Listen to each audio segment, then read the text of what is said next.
Today we're going to talk about worker classification. Rusty, can you tell me why independent contractor classification is so important? So worker classification is really one of the fundamental elements of employment law. There are so many rights and benefits and obligations that arise depending on how a particular worker is classified. And in the US, typically you have an employee status or an independent contractor status, and each of those result in a number of rights, of taxes, of workplace safety, different obligations that arise by product of law. And we analyze it under state and federal tests. We look at it from lots of different angles. And so the importance of it really depends on which side of the table you're sitting on. From the employer's side, it increases the costs. You have increased burden for contributing to taxes. And from the employee's side, you get to know whether you have rights for unemployment insurance, for workplace safety. There's a lot of different rights that are tied to that. So it's really a fundamental aspect of deciding how a worker will be treated under the law and what resulting rights and obligations come from that. So what tests are there to help you clarify whether someone should be an independent contractor or a full-time employee? That's a good question. There's a lot of different tests that apply, and we always have to consider both federal law and state law. I think it's often helpful to understand the method behind this and maybe the origins of worker classification as well. And so these tests are typically common law based, meaning that they came out of centuries ago, common law out of England and Wales, and have been interpreted over the centuries through case law and through statutes to develop a series of criteria or analysis that you can apply to any one situation. And at its very core, you're trying to analyze who is obligated to be responsible for the work that was produced on behalf of another person. So it's called master-servant law back in the olden days. And today we really look at it from the legal scope of what the statutes in the US have defined and what case law has then interpreted those statutes to be.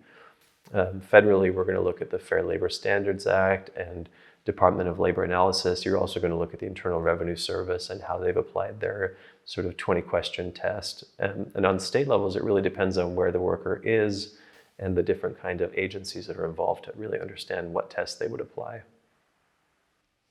How does classification vary between federal and state jurisdiction?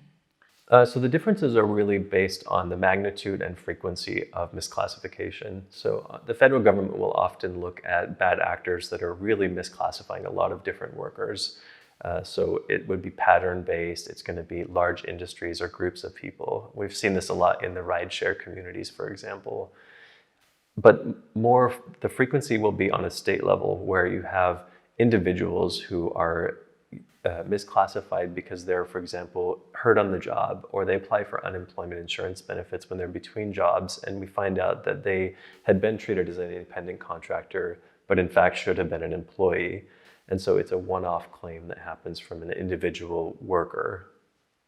Can you give me actual examples of instances where companies have been fined? Yeah, there's some really great examples. If you just do an internet search, there are some big headline grabbing numbers out there. And a lot of these recently have come from some of the gig economy companies, rideshare, for example, delivery services.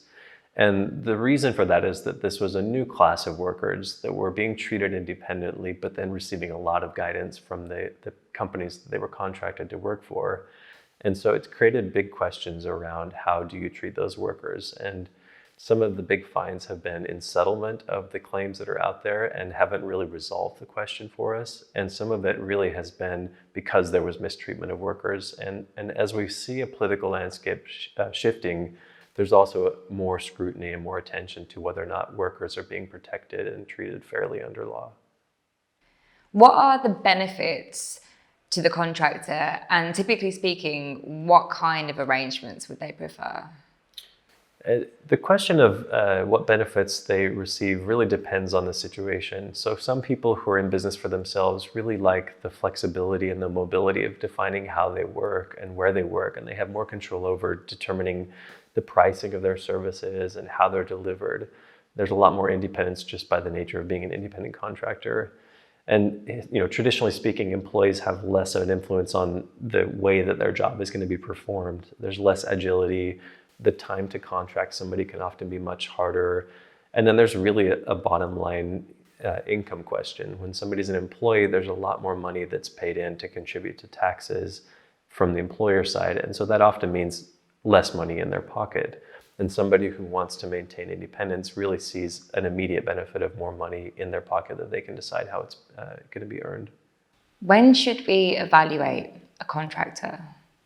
So the evaluation has to take place on every contract and every single time. It's important to classify each arrangement to make sure that it's being done correctly. And this should be done before the hire actually starts working. So someone needs to be determined whether they're an employee or independent contractor ahead of time, and the correct documents filled out, the correct tax filings all prepared for, to make sure that it's done from the beginning in the correct way. What are the criteria for classification, and how does it differ across agencies and states? So the criteria definitely differs depending on where on which test you're analyzing from, but the core elements are basically the same, and those are about supervision and about control and about risk-reward opportunity, and it looks at the characteristics of how those services are going to be provided and whether there's a lot of control.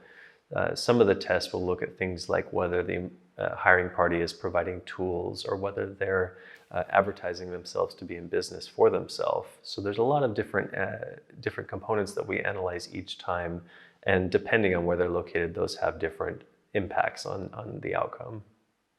What would you say are things to consider about classifying independent contractors at the end of the year? At the end of the year, it's usually dealing with tax time. And so the classification should have been done ahead of time and that person paid according to whether they were an independent contractor or an employee. But we have the 1099 forms in the US. You also have the W-2 forms. And these are the reporting forms for earnings throughout the year. And those have to be filed every year, given to the worker, and also filed to the government to report their earnings. What is going on with legislation in California, and how is that going to affect employers? Yeah, California is always on the leading edge when it comes to employment law, and as a state generally has taken a posture that really protects employees and is geared toward ensuring that their rights are more asserted. So there is a rebuttable presumption in California around classification that an employee will be treated as an employee and not as an independent contractor in more cases than other states. And so that's created a burden for some employers to then try to actually contract and pay independent contractors.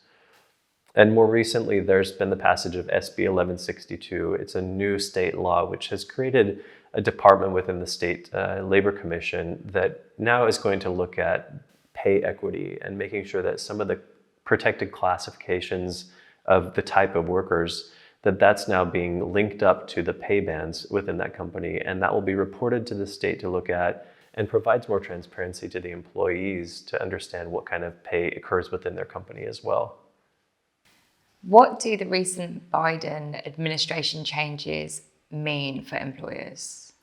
So the proposed changes, which are currently going into public comment period, are essentially unwinding some of the changes that occurred during the previous administration. And during that time, there was an effort to give more preference toward independent contractors and allow people to engage themselves without as much guidance. And so it was deprioritizing some of the elements that we previously had tested for. This is more or less going back to the previous way of doing things and saying that some factors in the test are basically neutralized, that they're going to have no more importance than others, but we're going to consider the full spectrum of the relationship. So in a way, it's just unwinding some of the changes that occurred during the Trump administration, and in a way, it should advance pro-employee rights. Rusty, thank you so much for your time. My pleasure.